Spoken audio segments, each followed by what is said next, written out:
What is going on YouTube? Robo Sushi here. Today bringing you, this is going to be a re-upload of my top 25 or 128, not 25, top 128 Gabubond profile from Nationals. I'm going to re-upload it. The audio was really scuffed on the last one. I went back and listened to it, and I think I was recording both like my desktop audio and or this my microphone audio and then another audio for some reason. I don't know. OBS Streamlabs is weird sometimes, but anyway, we'll get back into it. This is going to be my list that I ran at Nationals. I went 6-3. Unfortunately, didn't quite make it to day 2, but this is Gabubond. I know everybody played Gabubond. Gabubond won it.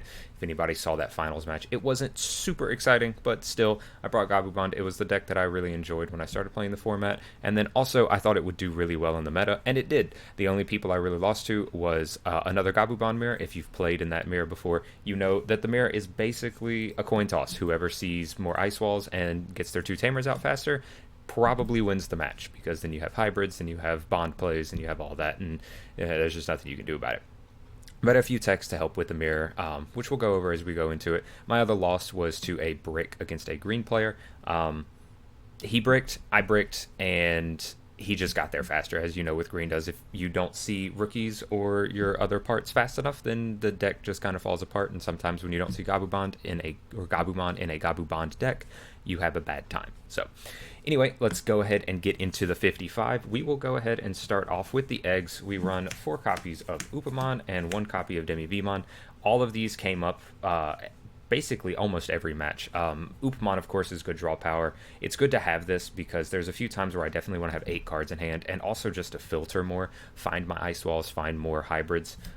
There's a good way to, usually in the mirror, you're going to get a draw off of this, and a few other matchups, you're usually going to get a draw off of this, and then you can facilitate it with a few other cards in the deck. So Upamon's just really good. I think it was the best bet. I usually didn't need the DP. It didn't matter most of the time, and when I needed the DP, I had this or another card that we'll get over in the list. This is Demivimon from the starter deck. 8. If you have 8 or more cards in hand, you get plus 1,000. This is only on your turn. The Gabumon is plus 1,000 on all turns.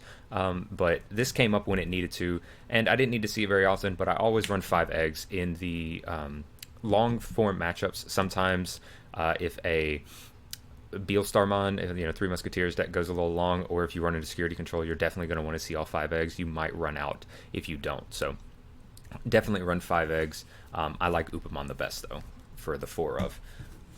And then we'll go ahead and get into the rookies. We'll start off, I'll just go all the Gabumon first. And this is my Gabumon lineup.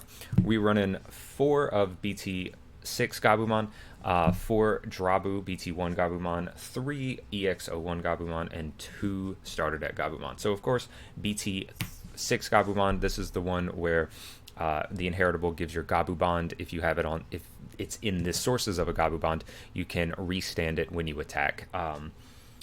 This one doesn't have to have a tamer in play. I don't think either of them. I think the Bond one has to have a tamer in play. So this one is really good. Of course, you have this in Raising. You have a mat on the field. You have enough memory, either multiple mats or a mat and a Davis. You raise this up. They know that a Bond play definitely has potential to come out. So this is definitely one that you want to run at 4 of. Don't mind the ugly one. We don't talk about that one. I couldn't get a 4th one in time, so which is unfortunate.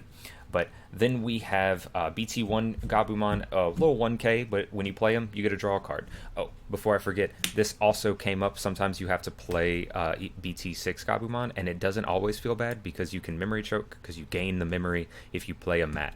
I had it happen one time where this being on the field and a mat coming out of security made my opponent have to pass me to more memory than they wanted to, and I was able to push for a game the next turn. Very good card. Don't forget about the other effect. Not that this format's going to last a whole lot longer, but, while you're still at it, and if you want to try to be cheeky in the future and maybe play some Bond in BT7, that's always a good thing. But back to Drabu, on play, trigger draw 1. Just a great card in general. It's just more filter. You play it's 3 memory. The 1K, most of the time if you swing in, it dies. If it doesn't die, great, but then your opponent usually has easy ways to deal with it. Either way, it's good to have this on the field. It's another Gabumon in name if you have to Digivolve in the back and then promote it, or if it's just on the field and it's the only Gabumon you have, then you can also go ahead and use that for the bond plays. Why did my audio just die? Are you serious?